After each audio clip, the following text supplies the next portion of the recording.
चलिए आज हम क्लास 10 मैथ एक्सरसाइज 8.1 का क्वेश्चन नंबर 6 सॉल्व करेंगे। क्वेश्चन है, यदि कोण ए और कोण बी न्यून कोण हो जहां cos ए बराबर cos बी, तो दिखाइए कि कोण ए बराबर कोण बी।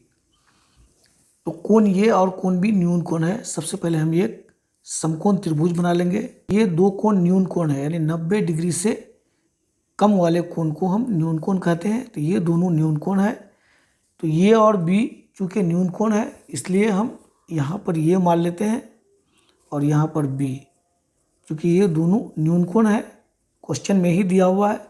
तो आप ए बी सी यहाँ मान लेंगे। अच्छा, आप यहाँ भी ये मान सकते हैं। यहाँ ये होगा तो यहाँ बी हो जाएगा, यहाँ सी हो जाएगा।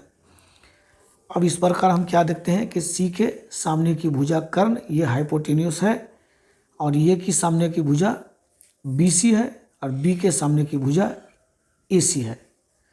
तो चलिए, हमारे पास दिया हुआ क्या है? दिया हुआ है cos ए बराबर cos बी। तो चलिए हम लिखते हैं यहाँ पर दिया हुआ है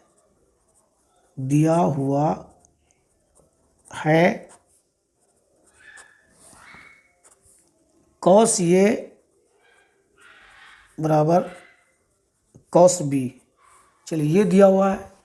तो cos ए का मान क्या होता है आप जानते हैं, cos थीटा बराबर होता है b बटे एच। देखिए हमने यहाँ लिख दिया है b बटे एच, साइन थीटा बराबर p बटे एच। यहाँ हमें cos की ज़रूरत है, यानी b बटे एच। तो ये देखिए ये कौन सा कोण है? ये कोण है ये। तो cos ये इस कोण को लेंगे तो इसके सामने की भुजा हो जाएगा क्या? परपेंडिकुलर, यानी p बन जाएगा। और ये संलग्न भुजा जो है, ये कोण से मिला हुआ भुजा, ये हो जाएगा b। जिस कोण को लेते हैं उससे मिला हुआ भुजा ही बेस यानी आधार होता है। तो b बटे एच, ये b बन गया। तो ये हो गया मेरा क्या? ए सी बटे एच। एच तो हो जाएगा कितना? ए बी और cos b। अब देखिए हम इस कोण को लेने जा रहे हैं। cos b बराबर हो गया फिर b बटे एच। तो b यहाँ पर मेरा ये बन गया, चूँकि b कोण को हमने लिया है तो ये आधार यानी बेस बन गया मेरा। तो ये हो जाएगा बी सी बटे एच। एच तो वही रहेगा ए बी। देखिए यहाँ पर आप यही चीज़ ध्यान देंगे कि हमने जिस कोण को लिया है उससे संलग्न भुजा वो बेस बनता है। अब देखिए ये बी और ये बी दोनों जगह ए बी है, तो ये बी और ये बी को हम यहाँ से काट देते हैं। तो हमारे पास बचा क्या? ए सी बराबर बी सी। अब यहाँ देखते हैं ए सी बराबर बी सी, यानी ये दोनों भुजा बराबर हो गया। ये बराबर का एक संकेत है, सिंबल है, ये दर्शाता है कि दोनों भुजा बराबर है।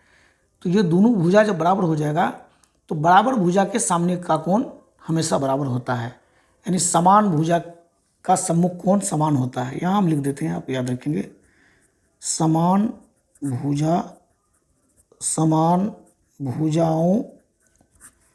का सम्मुख कोण